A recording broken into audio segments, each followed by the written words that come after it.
that speaker took a while to finish up.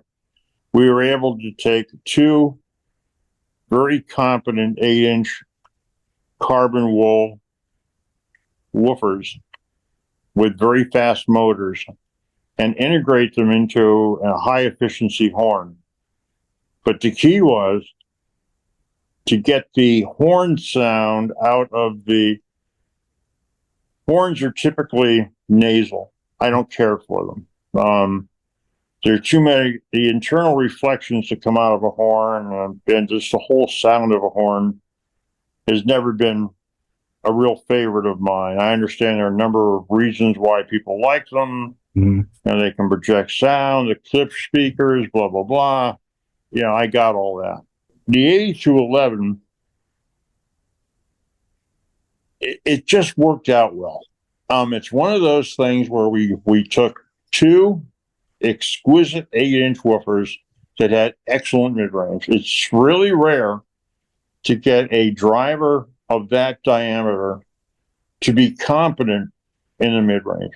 The mid-range of the 8-inch we use in that speaker is equivalent to a really good 6-inch. It has really wide coverage angle. For some reason, its off-axis or polar response is wide. It's excellent and uniform up to 30 degrees off-axis. And because of that, I decided to make something that was very, very efficient, that would be in the 95, 96 dB.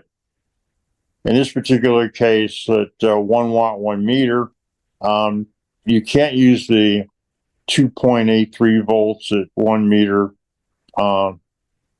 criteria because they're 4 ohms. That's not fair. So at roughly 2 volts input, these things put out somewhere between 94.5, 96 dB or so, depending on how you mount them.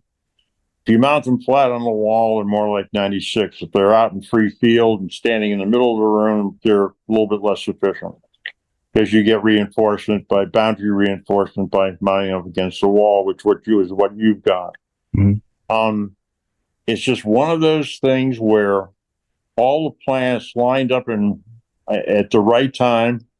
We were able to get the right horn, a JBL knockoff horn, to work with this particular driver, these two 8-inch drivers, and have a really symmetrical sound field with very low distortion and high efficiency.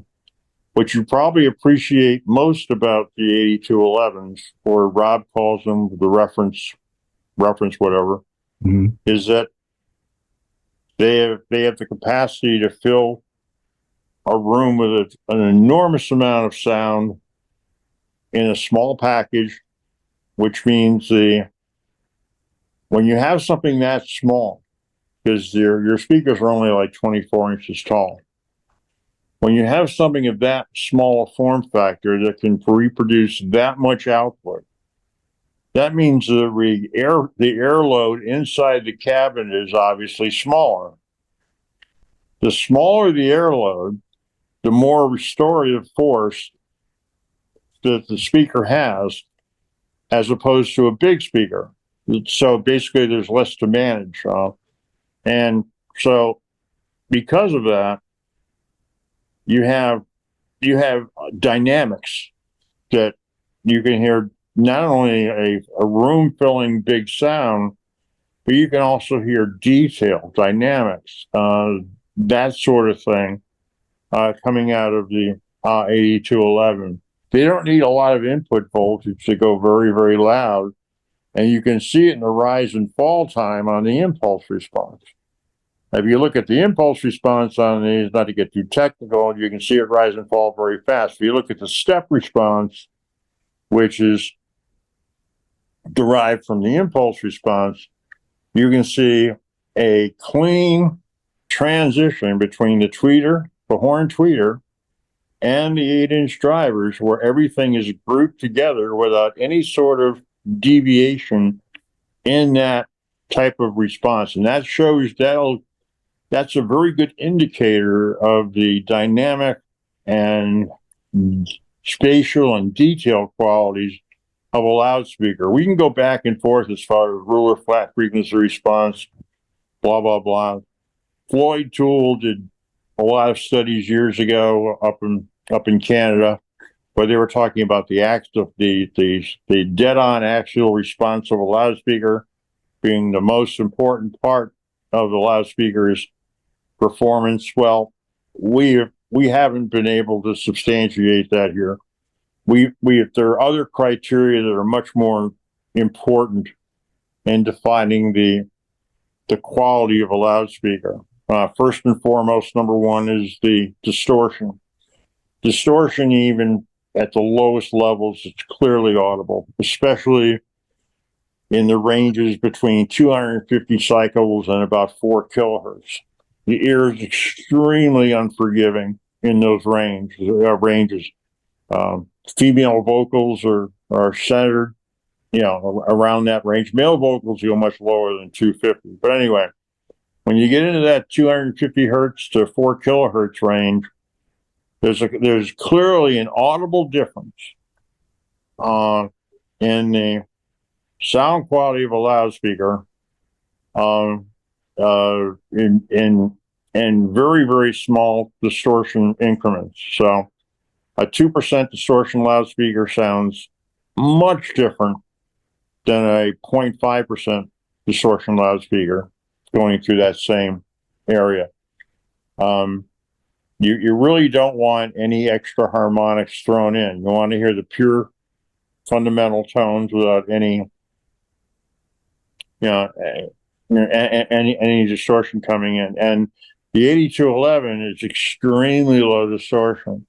The distortion we've measured on that speaker is around well, it varies from frequency. It's about 0.2 at 250, going down to 45 dB below fundamental at about 2 kilohertz, which would make it, let's say 0.2, maybe around 0.05, let's say 0.1, which is more like an amplifier rather than a loudspeaker. And so the fact that you have such a small form factor with such a fast restorative air load inside that cabinet, along with the drive units that we use and the crossover that optimizes all of the, those 3 drivers, yeah, you got a real monster there.